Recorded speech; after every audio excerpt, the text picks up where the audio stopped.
வணக்கம். என்ன செய்தி பார்க்க போகிறோன்னு கேட்டிங்கன்னா, சற்று முன் கிடைத்த தகவல், அதிமுக மாதிரி திமுகவும் இரண்டாக உடைந்ததாம். அப்பா மகன் சண்டை. இதில் ராசா அவர்களுடைய அளப்பறை, அலறி துடிக்கும் திமுக முன்னோடிகள். இந்த விஷயங்களை தான் நம்ம விரிவாக பார்க்க போகிறோங்க. திமுகக்குள்ளே நடக்கக்கூடிய சண்டை சச்சரவெல்லாம் பார்க்கும்போது நமக்கே தலையை சுற்றுது. அதிமுகவே வலிமையாக இருப்பது போல தெரியுது. வாங்க, திமுகக்குள்ளே நடக்கக்கூடிய அப்பா மகன் பஞ்சாயத்தை பற்றி இந்த வீடியோவில் விரிவாக பார்த்துடலாம். ஆனால் அதற்கு முன்பாக இதுவரைக்கும் நம்ம சேனலை நீங்கள் சப்ஸ்கிரைப் பண்ணவே இல்லையா? அப்படின்னா சப்ஸ்கிரைப் பண்ணிக்கோங்க, கொஞ்சம் சப்போர்ட் பண்ணுங்கள். உதயநிதி ஸ்டாலின் அவர்களை பொறுத்த வரைக்கும் அதிரடி சுத்திகரிப்பு செய்யணும் கட்சிக்குள்ளே அப்படின்னு சொல்கிறாராம். ஆனால் ஸ்டாலின் அவர்களை பொறுத்த வரைக்கும் கட்சி தோல்வியடைந்திருக்கிற இந்த தருணத்தில் அரவணைத்து போகணும் அப்படின்னு சொல்கிறாராம். அதுக்கு உதயநிதி ஸ்டாலினை பொறுத்த வரைக்கும் எதுக்கு 38 பேரை நியமிச்சிங்க? தமிழ்நாடு முழுவதும் எதற்காக சுற்றுப்பயணம் போக சொன்னீங்க? தொண்டருடைய கருத்தை வெளிப்படையாக சொல்லுங்க. உங்கள் கருத்தை கேட்டு அதற்கு ஏற்ற மாதிரி நடவடிக்கை எடுக்கிறோம் அப்படின்னு சொன்னீங்க. ஏன்னா நிர்வாகிகளை விட ஒரு கட்சிக்கு தூணா இருந்து அதை வெற்றி பாதைக்கு அழைத்து கொண்டு வர்றவங்க தொண்டர்கள் தான். ஸோ அவங்க கருத்து தான் இனிமே கட்சியில் பிரதிபலிக்கும். தலைவர்களுக்கும் தொண்டர்களுக்கும் இடையில் எந்த விதமான இடைவெளியும் இருக்காது. இனி நெருக்கமாக இருப்போம். தொண்டர்கள் தலைவர்களை பார்த்தீங்கன்னா இனிமே ஈஸியாக அணுகலாம் அப்படின்லாம் பேசுனீங்க. 38 பேர் போயிருக்காங்க. தமிழ்நாடு முழுவதும் 5 லட்சம் பக்கத்தில் கருத்துக்களை கேட்டுன்னு நம்மக்கிட்ட கொடுத்துருக்காங்க. அதையெல்லாம் படித்து பார்த்து கட்சிக்கு துரோகம் பண்ணவன் எவன், எதிர்கட்சி வேட்பாளரை ஆதரிச்சவன் எவன், எல்லாரையும் பார்த்து கட்சி விட்டு தூக்கணும், இல்லை பொறுப்புட்டாவது தூக்கணும். அப்படி தூக்கினா மட்டும்தான் கருத்து தெரிவித்த நம்ம தொண்டர்களுக்கு நம்பிக்கை பிறக்கும். அதனால் தயவு செய்து லட்சோப லட்ச தொண்டர்கள் முக்கியமா, இல்லை 4 மாவட்ட செயலாளர்கள் முக்கியமா முடிவு பண்ணிக்கோங்க. அதனால் கருத்து கேட்டிருக்கோம். எவன் தப்பானானோ அவன் மீது நடவடிக்கை எடுக்க தயங்காதீங்க. யாராவது ஒருத்தர் நல்லவன் மீது நடவடிக்கை எடுங்க அப்படின்னு கேட்பாங்களா? கட்சிக்கு துரோகம் பண்ணவன் மீதும் கட்சிக்கு வேலை செய்யாமல் இன்னொரு கட்சியோட டீலிங் வச்சுக்கின்னு வியாபாரம் பார்த்தவன் மீது தானே நடவடிக்கை எடுக்க சொல்கிறோம். ஏன் நீங்கள் நடவடிக்கை எடுக்க மாட்டீங்க அப்படின்னு உதயநிதி ஸ்டாலின் அவர்கள் ஸ்டாலின் கிட்ட கேள்வி எழுப்பினாராம். அதுக்கு ஸ்டாலின் அவர்கள் சொன்னாராம், இந்த 4 லட்சம் பக்கத்தையும் நீ படிச்சியா? உதயநிதி ஸ்டாலின் கிட்ட ஸ்டாலின் கேட்டிருக்கார். இல்லை, நான் படிக்கலை. நான் படித்தேனா? இல்லை, நானும் படிக்கலை. அப்போது இந்த 5 லட்சத்துக்கு மேற்பட்டு இருக்கக்கூடிய எல்லா பக்கங்களையும் படித்தது நம்ம கட்சியில் நியமிக்கப்பட்ட காரியதரிசிகள் தான். அவங்க என்ன சொல்கிறாங்கன்னு கேட்டிங்கன்னா, ஐயா, தொண்டர்களாக இருக்கலாம், மாவட்ட செயலாளர்களாக இருக்கலாம், அதை தாண்டி கட்சியுடைய முன்னோடிகளாக இருக்கலாம், எல்லாருமே சொல்கிறது இந்த தேர்தலில் தோல்வி அடைந்தது முழுக்க முழுக்க நம்ம திமுகவால் நியமிக்கப்பட்ட ஒரு தேர்தல் வியூக குழு தான். அவங்க தான் நம்மளை தோக்கடிச்சாங்க. முதல் நடவடிக்கை அவங்க மீது தான் எடுக்கணும். அந்த தேர்தல் குழுவே பார்த்திங்கன்னா முழுமையாக கலைச்சிடுங்க அப்படின்னு 5 லட்சம் பக்கங்களில் பெரும்பான்மையான பக்கங்களில் நம்ம சபரீசன் மீது தான்பா நடவடிக்கை எடுக்க சொல்லியிருக்காங்கோ. அந்த குழுவையே கலைக்க சொல்லியிருக்காங்கோ. இப்போ நடவடிக்கையானது 25 மாவட்ட செயலாளர் மீது தொண்டர்களை புகார் அளிச்சிருக்காங்க. அவங்க மீது நடவடிக்கை எடுக்கணும், இல்லைன்னு சொல்லலை. ஆனால் முதல்ல சபரீசன் மீதும் அந்த குழுவின் மீது தான் நடவடிக்கை எடுக்க சொல்கிறாங்க. எடுத்துடலாமா? நம்ம வீட்டு மாப்பிள்ளையே நம்ம கட்சியிலேருந்து தூக்கி வெளியே போட்டுடலாமா? திமுகக்குள்ளே இல்லாத அளவுக்கு செஞ்சு விட்டுடணும் அப்படின்னு தொண்டர்களுடைய கருத்தை ஏற்று நடத்தலாமா? கட்சியுடைய முன்னோடிகளை பொறுத்த வரைக்கும் நம்ம சபரீசன் அவர்கள் என்ன வழிகாட்டினாரோ, யாரை வேட்பாளர் என்று கை நீட்டினாரோ அவங்கள தான் நம்ம பார்த்திங்கன்னா வேட்பாளராக போட்டோம். அது மட்டும் கிடையாது, பிரச்சாரம் எப்படி இருக்க வேண்டும், எங்கெங்கே மாநாடு நடத்தணும், யார் யார் மாநாட்டுக்கு வரணும், மாநாட்டில் யார் யார் பேசணும், அது மட்டும் இல்லை ஒரு ஓட்டுக்கு எவ்வளோ காசு கொடுக்கணும், எந்த தொகுதியில் அதிகமாக கொடுக்கணும், எந்த பகுதிக்கு யாரை நியமிக்க வேண்டும் அப்படின்னு சொல்லிட்டு தேர்தல் பொறுப்பாளர் வரைக்கும் ஒட்டுமொத்தமாக முடிவு பண்ணது உதயநிதி ஸ்டாலினா இல்லையே சபரீசன் தானே. அதனால் இந்த தோல்விக்கு முழுக்க முழுக்க காரணம் சபரீசன் தானுங்கோ. அவர் எங்கே கை காட்டுறாரோ அங்கே நீங்கள் கையெழுத்து போட்டீங்க. யாரை மாற்றணும்னு சொன்னீங்களோ அவங்கள மாற்றினீங்க. அதனால் சபரீசனை தான் முதல்ல கட்சி விட்டு தூக்கணும். அப்போ தான் தொண்டர்கள் வந்து பார்த்தீங்கன்னா நம்பிக்கை பெறுவார்கள். ரத்தமும் சதையுமாக களத்தில் இறங்கி வேலை பார்க்கக்கூடிய உடன்பிறப்புகளை எல்லாம் விட்டுட்டு வீட்டிலே இருந்த உங்கள் மரும்பிள்ளை சொன்னதை கேட்டீங்க. அதனால தான் கட்சியும் அழிஞ்சது, நம்மளும் தோத்தோம். அதனால் தயவு செய்து சபரீசன் மீது நடவடிக்கை எடுங்க அப்படின்னு வந்து கட்சி முன்னோடிகளும் தொண்டர்களும் வந்து அழுத்தம் தந்திருக்கின்றார்கள் அந்த ரிப்போர்ட்டில் பார்க்கும்போது. அதனால தான் ஸ்டாலினை பொறுத்த வரைக்கும் நாம் வேற யாரையாவது ஒருத்தரை பலிகாடு ஆக்கிவிட்டு சபரீசனை காப்பாற்றணும்னு வச்சுங்களேன்.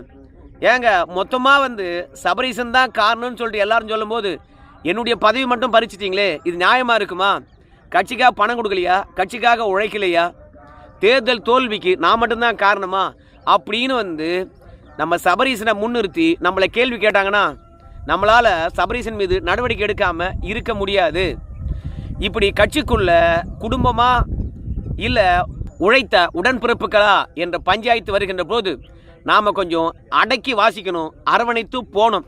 இந்த தருணத்தில் அதிரடி சுத்திகரிப்பு, 25 மாவட்ட செயலாளர்கள் மாற்றம், புதியவர்கள் நியமனம், மாவட்டங்கள் வந்து 117ஆக பிரிப்பு அப்படின்னு சொல்லிட்டு நாம் இந்த ரிப்போர்ட் வந்த உடனே அதிரடியில் இறங்கணும்னு வச்சுங்களேன்.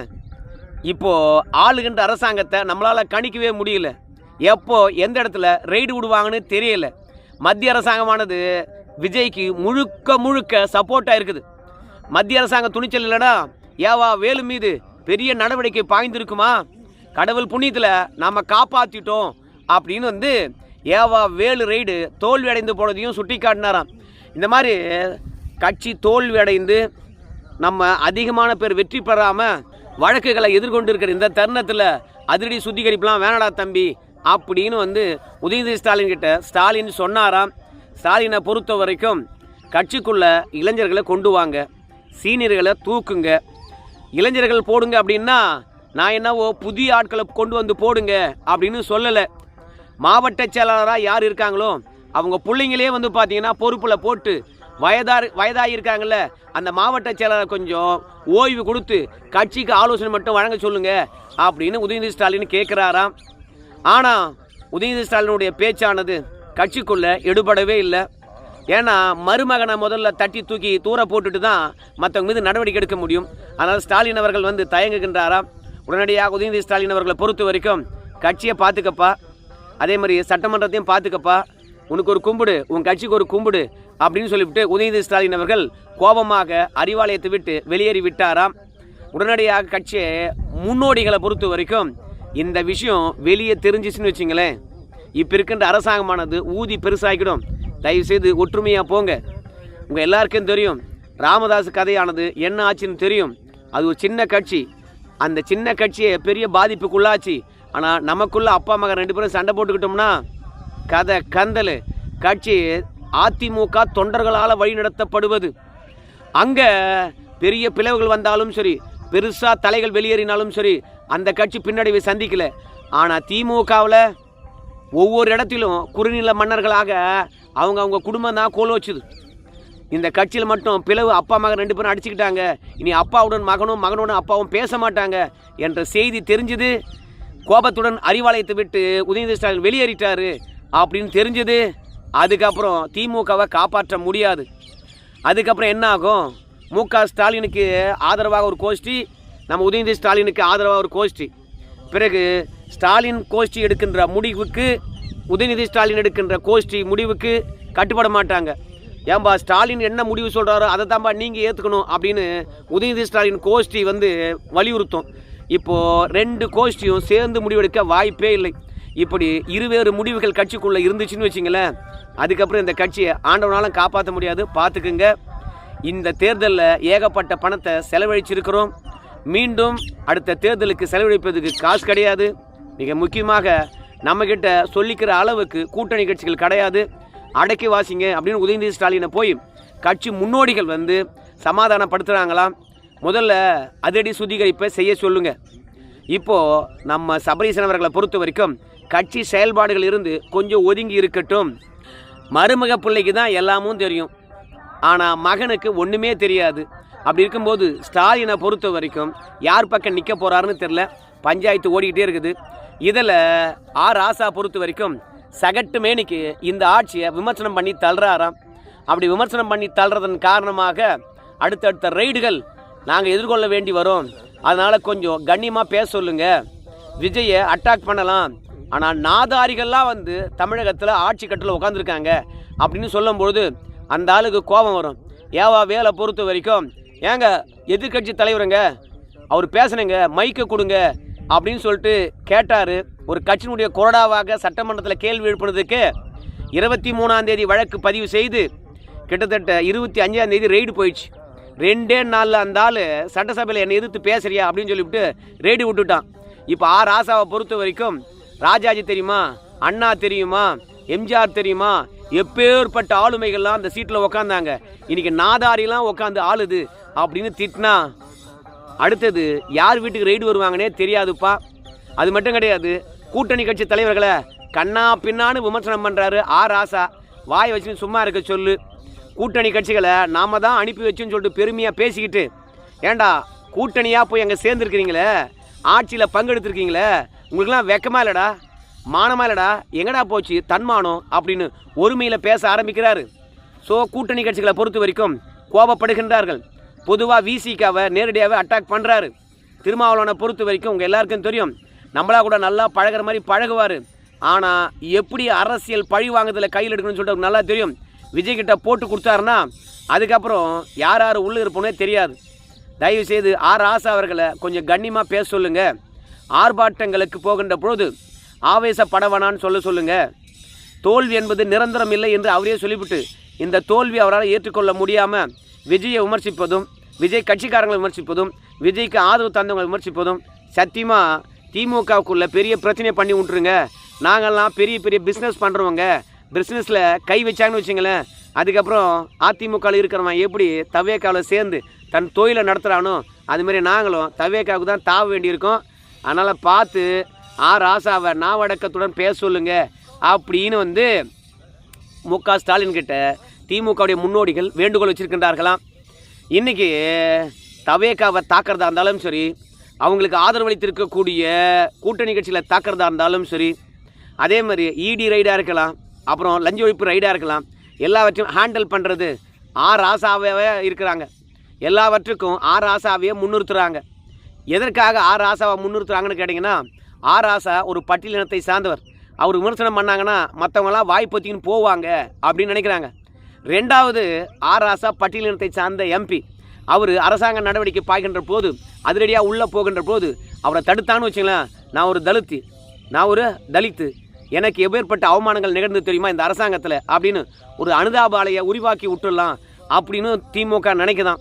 ரெண்டாவது, இந்த தவேகா வெற்றி பெறத்துக்கு காரணம் திமுகவினுடைய தலித்து வாக்குகள் தானா. அதனால் மீண்டும் தலித்து வாக்குகளை திமுக நோக்கி வரணும்னா ராசா அவர்களை முன்னிறுத்தணுமா.